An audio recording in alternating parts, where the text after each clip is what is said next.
I had just graduated from high school, and just like every other 18-year-old in town, we were headed down to Panama City Beach for senior trip. It was our first taste of freedom, no parents, no rules.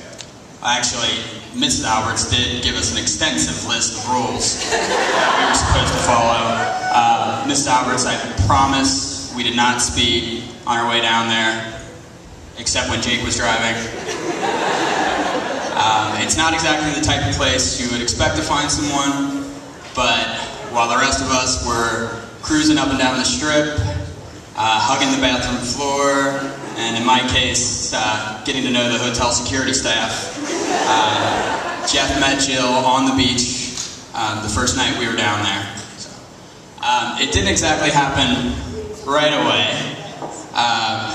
Jeff, you know, he was young, he didn't know what he was doing. He actually took me with them on their first date to the movies together. Like I said, he had no idea what he was doing. I've been friends with Jeff for a long time, from the first grade all through high school.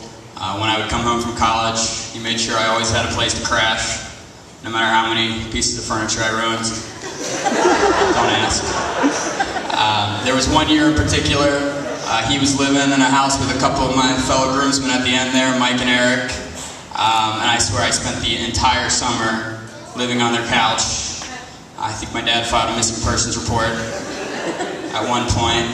I wish I could tell you what happened that summer, but all I really remember is staying up until 6 a.m. in the basement, revolutionizing the sport of beer pong, and then waking up at 2 o'clock the next day and starting all over again.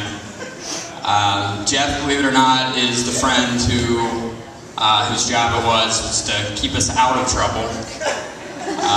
Too much trouble, anyway.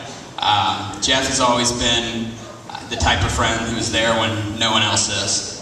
So I'm very glad that that same summer, actually, Jeff and Jill finally got a clue and got on the same page and got together. Jill, I have to say I was a little scared when you were walking down the aisle today. Anyone who's been out with Jill on the weekends knows she will wipe out at any moment. So she made it. Jill is kind, she's funny, she's warm, and I'm really grateful to call her a friend. She comes from an amazing family. Mr. and Mrs. Morris, there you are.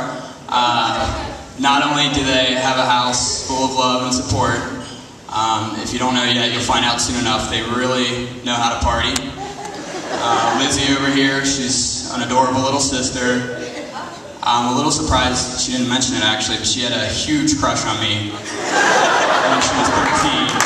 So, you know, just wanted to put that out there. And then there's Junior over here. He seems to be coming along okay. So, there you go. The Albertses, they are one of the, I don't know where you guys are, but they are one of the all-time great West Side families. Mr. Alberts, I think, coached us in every sport that we played. He led our second grade soccer team to an undefeated record. People are still talking about it. You probably read about it. It was all over the Priceville Press. Mrs. Alberts, she always made sure our friends knew that we had a second home on Skylark Avenue. Casey, Tim, Craig over here, they were around just to give Jeff, you know, a hard enough time so he didn't have it too easy growing up. Jeff and Jill, enjoy the celebration tonight. All the congratulations and best wishes. You deserve all of it. It's easy to fall in love when you're 18 on a beach. It's harder to make it work. It's harder to make it where you two are tonight. I've never seen two people fight harder for each other than Jeff and Jill. So one more time, on behalf of all of us, congratulations. And I wish you a long, beautiful life together. Cheers.